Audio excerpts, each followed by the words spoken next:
Nous allons donc maintenant arriver au bout du voyage de cette journée et c'est au regard de l'ensemble de ce voyage en question que nous allons aborder un moment toujours un peu à risque pour toute organisation, à savoir l'intégration d'une tierce partie. Donc last but not least, bienvenue au capitaine Pierre qui nous présente l'intégration du prestataire de détection d'incidents de sécurité dans un SOC on-premise. Bonjour capitaine, à vous l'honneur, je vous laisse la scène. Bonjour Simon, est-ce que tout le monde m'entend bien? Absolument, le son est Ok, très bien. parfait. Voilà, c'est ça la qualité portée sur les oreilles. Bonjour à tous, donc je suis le capitaine Pierre, Pierre Lenoir, vous le verrez, mon nom a été juste caché comme ça. Je travaille au centre opérationnel de la cybersécurité à la DIRESI. La DIRESI, c'est l'opérateur du ministère des Armées. Je notais que pendant toute cette présentation de cet après-midi, vous avez bien noté que les forces militaires étaient engagées dans toute cette cybersécurité. Donc cet après-midi, j'ai choisi de vous présenter l'intégration du PEDIS. Alors, je vais expliquer ce que c'est. Dans un SOC on-premise, je vous dis tout de suite, c'est un SOC qui n'est pas connecté à Internet parce qu'on peut vivre sans Internet. Voilà, donc ça c'est le titre. Euh, je me permets, avant de commencer mon propos, de remercier la société Trice de m'avoir proposé de venir participer donc, à Aquitaine, mais aussi aux autres intervenants. Donc le bureau des légendes, c'était pour vous dire que je ne vous en parlerai pas, non, pas aujourd'hui, ni du visa de sécurité de l'ANSI. Voilà. Par contre, vous pouvez aller voir les gens de Tetris, ce sont des gens très très bien. Afin d'étayer mon propos, je vais vous présenter le PEDIS, ce que ça représente, donc le prestataire de détection d'incidents de sécurité de l'ANSI. Je vais vous présenter aussi ce qu'est un SOC on-premise, comment je l'entends et comment il est conçu, en tout cas dans les grandes lignes et dans les difficultés qu'on peut avoir déjà juste comme ça. Et puis, ce sera quand même la réponse à la question que j'ai posée, c'est comment on intègre ce document qui a été écrit par l'ANSI. J'espère parler à peu près 20 minutes et pour les questions, je vous laisserai les poser sur le chat et j'y répondrai dessus avec grand plaisir. Alors, tout le monde connaît l'ANSI, en tout cas, je l'espère. Si vous êtes ici en France, c'est une bonne chose. Je ne vais pas trop parler de ce que l'ANSI fait dans le cadre de sa communication. Je vais surtout dire que l'ANSI produit des documents de qualité. Et elle les produit en français, mais aussi en anglais, hein, parce qu'on est quand même ouvert à tout ça.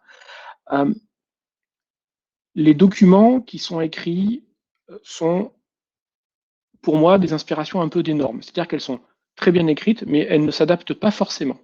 Et c'est tout le travail, c'est toute l'intelligence des équipes informatiques, des ingénieurs, des chefs de projet, pour pouvoir intégrer ces normes-là concrètement. Alors, il y a certains textes, comme des guides de sécurisation Linux, qui s'intègrent plutôt assez bien. Il faut juste penser à les lire et les mettre au goût du jour. Le P10. Petit jeu de mots, parce qu'à l'armée, on ne gère pas priorité, et P1, P2, P3, P0, c'est en la priorité. P10, la première fois que j'ai entendu ça, je me suis dit, mais pourquoi c'est la priorité 10? Non, P10, donc prestataire de détection d'incidents de sécurité. C'est un document qui est composé de plusieurs chapitres. Pour pouvoir les intégrer à notre SOC, on ne s'est pas concentré sur tous les articles qui composent ce document. Donc, dans les chapitres de qualification, d'exigence, de protection de l'information, d'organisation prestataire et du niveau de qualité, on ne les a pas tous pris. On s'est concentré sur ce qui est marqué en rouge sur votre écran, donc exigence générale et protection de l'information. C'est là-dessus où on a beaucoup travaillé, on a essayé vraiment d'intégrer la plus grande partie. La qualification, car vous pouvez être qualifié, je vous ai dit au début que je ne vous parlerai pas du visa, parce qu'en effet, je n'ai pas participé au parcours pour être validé, pour avoir le visa de sécurité en tant que prestataire. Il y a toute l'explication qui est à l'intérieur. Vous pouvez prendre contact avec l'ANSI aussi, ce sont des gens qui savent faire. La qualité et le niveau de service, pareil, on ne l'a pas regardé, on s'en est inspiré, mais on ne s'est pas concentré dessus. Et puis, organisation du prestataire, on a quand même sélectionné quelques règles. Actuellement, le PEDIS est en version 2, il date de 2017, et il y a 4 prestataires qualifiés, c'est-à-dire qu'ils ont fait tout le processus de qualification et ils ont atteint le niveau où ils sont référencés sur le site de l'ANSSI.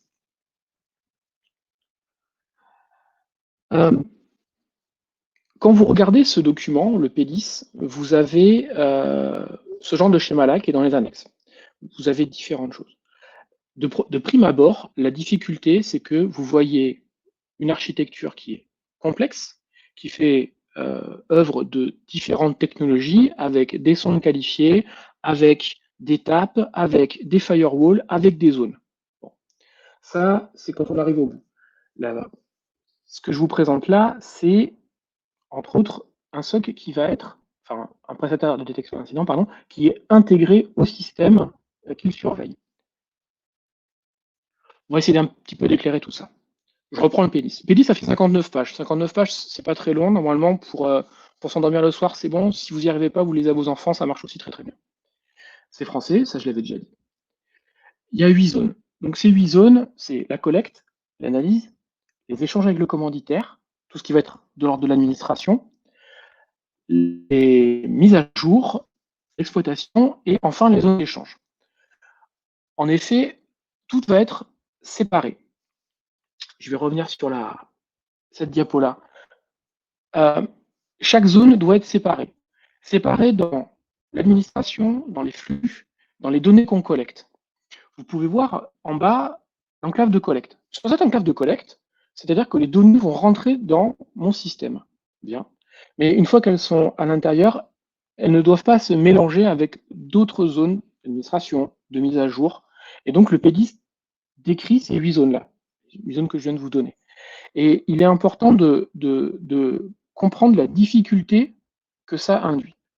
Quand vous montez votre système d'information, quand vous créez votre système informatique, les zones de responsabilité et les flux d'information peuvent être mélangés parce que vous êtes dans une phase de montée en connectivité, en disponibilité, vous allez pouvoir mettre tous vos systèmes. Eh bien, cette difficulté, ici, elle doit être vraiment maîtrisée. Donc, c'est plus une difficulté, c'est au contraire, de la maîtrise. Et du coup, vous devez avoir, pour être validé PEDIS, une maîtrise granulaire très fine de tout ça.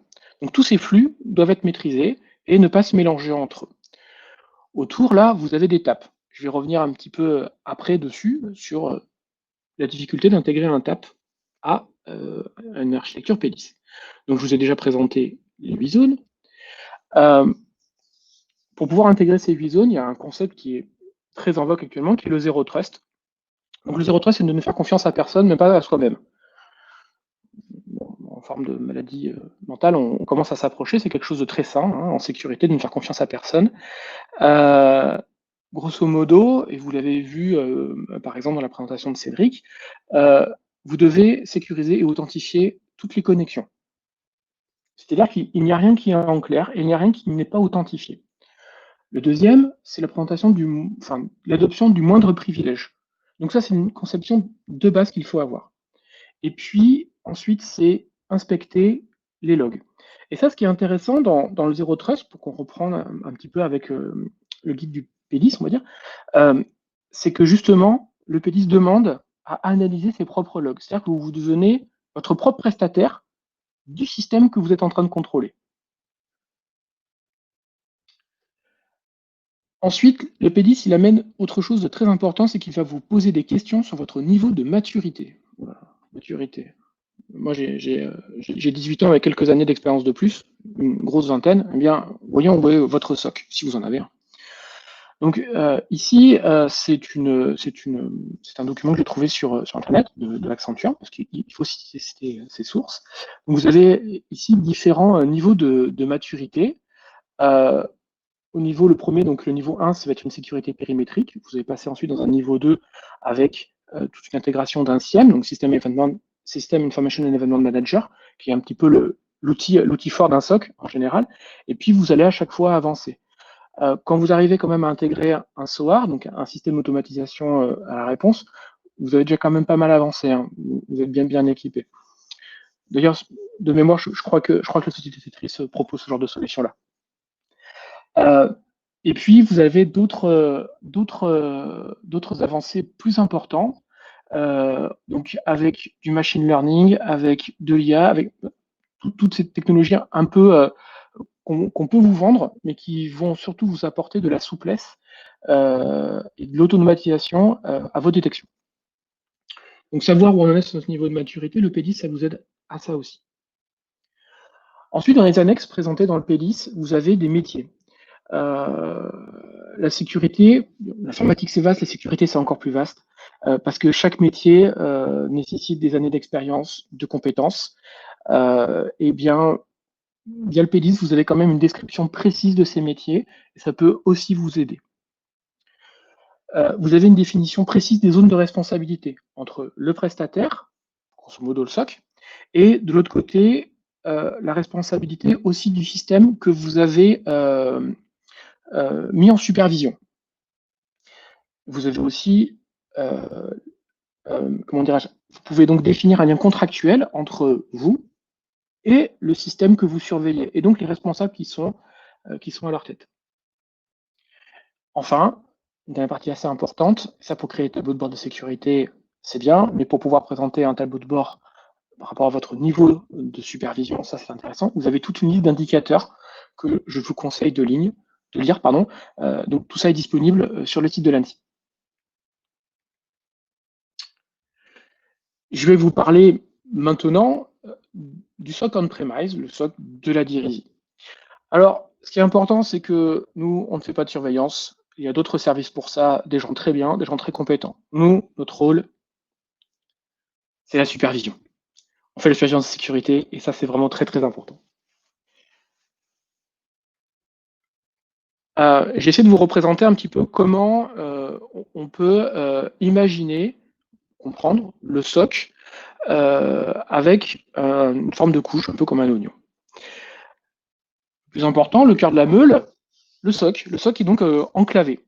Ce SOC, il va avoir son propre système d'information, mais il va aussi avoir besoin de points de sonde de collecte. C'est ce qui est défini dans le P10, mais c'est ce que nous utilisons au quotidien. Donc des enclaves de collecte. Ces enclaves de collecte vont être des points qui vont nous permettre de loguer au plus proche l'information pour être ingérée dans notre SOC. Et il faut des sources qui sont définies. Tout ça, c'est pas, je vais pas loguer tout et n'importe quoi, donc je vais devoir les définir. Et ce travail-là de définition, d'analyse, il se fait bien en amont. Si vous avez des moyens américains, vous loguez tout, et vous avez une super infrastructure qui va tout vous loguer. Maintenant, c'est comme à Google. Google, c'est tout, mais le plus difficile, c'est poser la bonne question.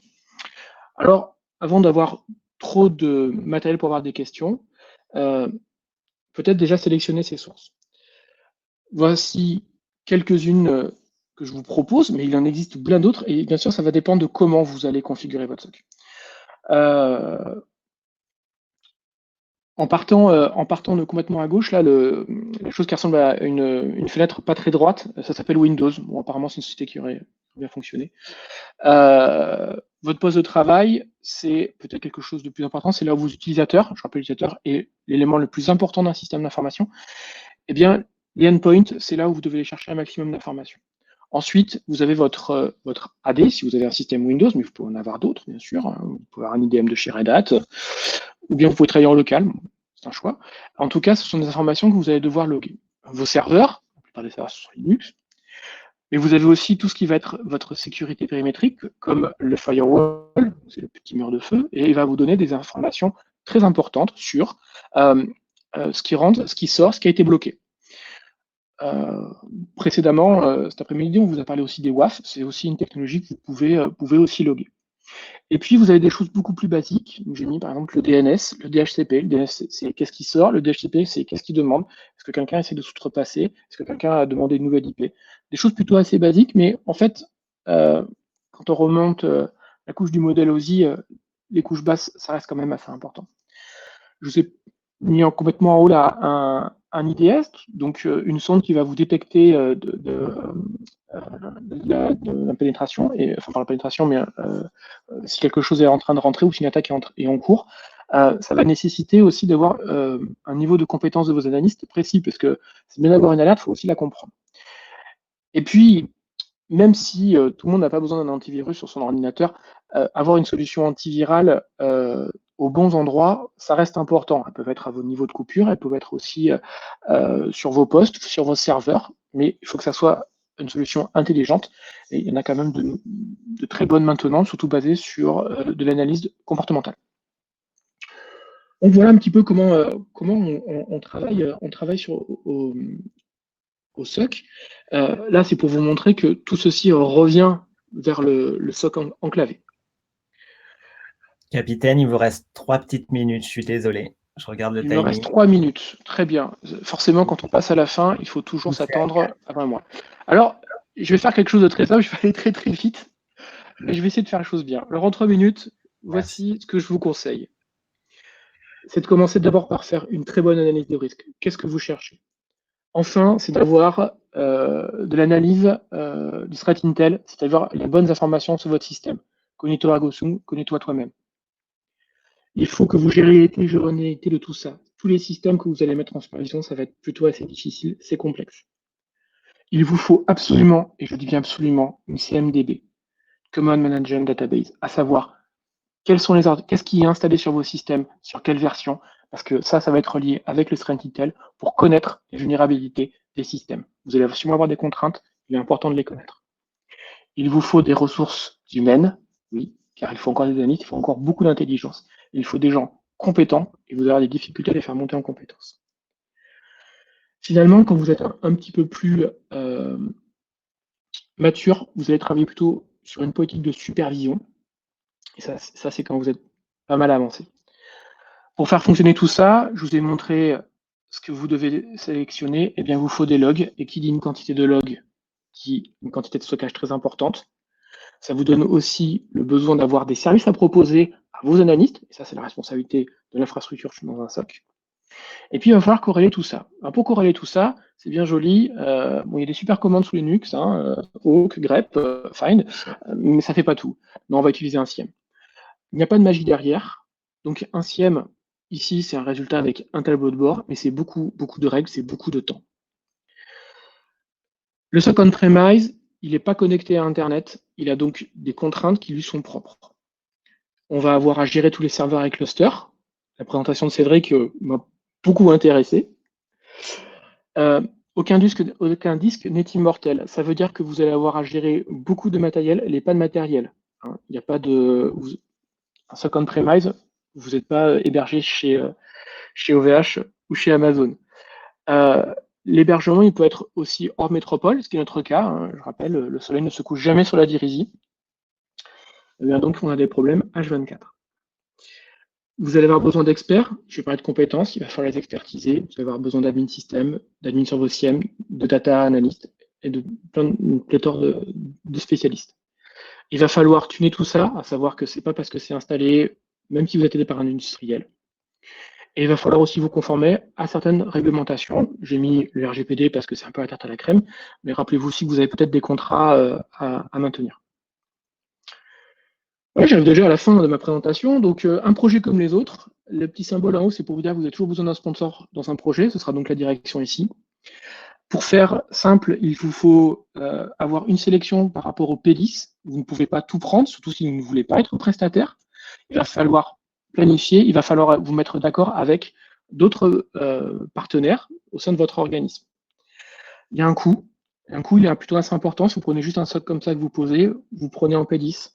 Mon estimation, c'est du doigt mouillé, c'est entre 30, voire vous allez doubler le prix, parce que justement, je vous ai parlé d'étapes, c'est une des choses qui coûte quand même relativement assez cher. Et puis le temps file, parce que quand vous avez commencé votre projet, c'est peut-être difficile de le couper. Finalement, les avantages à tout ça, Vauban, c'est un militaire, un mec bien. La sueur évite le sang. C'est surtout notre concept qui était repris par l'ANSSI, c'est celui du concept de défense en profondeur. Votre SOC ne va pas être avec le même système d'exploitation, j'espère en tout cas que votre que les systèmes que vous surveillez, passez sur un autre système. Vous supervisez du Windows, passez sur du Linux. Vous avez du Linux, restez sur Linux. Voilà. Aussi une forme de résilience. Et puis, le projet pour nous, c'était qu'on ne cherchait pas la certification, mais qui nous a beaucoup inspiré. Voilà, je vous remercie pour votre attention. Je lirai avec grand plaisir les questions sur le chat.